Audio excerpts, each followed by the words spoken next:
కువైట్‌లో బాంబులు పడుతున్నాయని అందరూ రామకృష్ణ అని భయపడి సస్తా ఉంటే, మా రూమ్‌లో వోళ్ళు ఏమంటున్నారు తెలుసా? "ఎలాగో పోతున్నాం కదరా!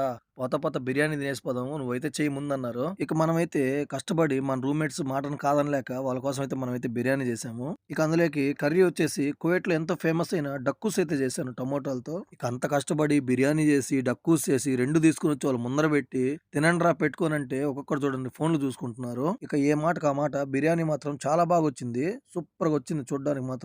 ఇక రైస్‌లో కొంచెం నీళ్లు ఎక్కువ అవ్వడం గాని, ముక్క సరిగ్గా ఉడకకపోవడం గాని ఇలాంటివైతే ఎక్కడ కూడా జరగలేదు.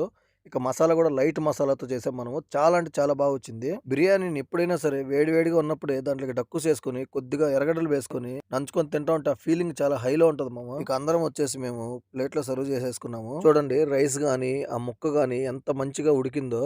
ఇక ఆ మసాలాని, ఆ ఫ్రైడ్ ఆనియన్స్‌ని అట్లా కలుపుకొని అయితే టేస్ట్ అయితే చూసాము. ఇంక టేస్ట్ చూసిన ప్రతి ఒక్కరు కూడా మా రూమ్‌మేట్స్ ఒకటే మాటన్నారు. "రేయ్ మామ నువ్వు అర్జెంట్‌గా బిర్యానీ షాప్ అయితే పెట్టేసుకో. ఎక్కడున్నా బతికిపోతావన్నారు." అలా అనంగానే బ్రహ్మానందం అయితే గుర్తొచ్చాడు. ఆ ఊహ ఎంత అంటే బాగుందో అన్నాడు అనిపిస్తది గాని, ఫీలింగ్ అయితే వచ్చింది మనకు. మనం ఆ చేసిన ఊహ ఎంత ఫుడ్‌ని బావుందో. ఎవరైనా ఇష్టంగా తింటే ఆ హ్యాపీనెస్సే వేరుంటది మామ అసలు. ఇక మీలో బిర్యానీ అంటే ఎంతమందికి ఇష్టమో కామెంట్ అయితే చేసేయండి. ఇక ఇలాంటి మంచి మంచి ఫన్నీ వీడియోస్ చూడాలనుకుంటే మన ఛానెల్‌ని అయితే ఇప్పుడే సబ్స్క్రైబ్ చేసుకోండి మామ. జై హింద్.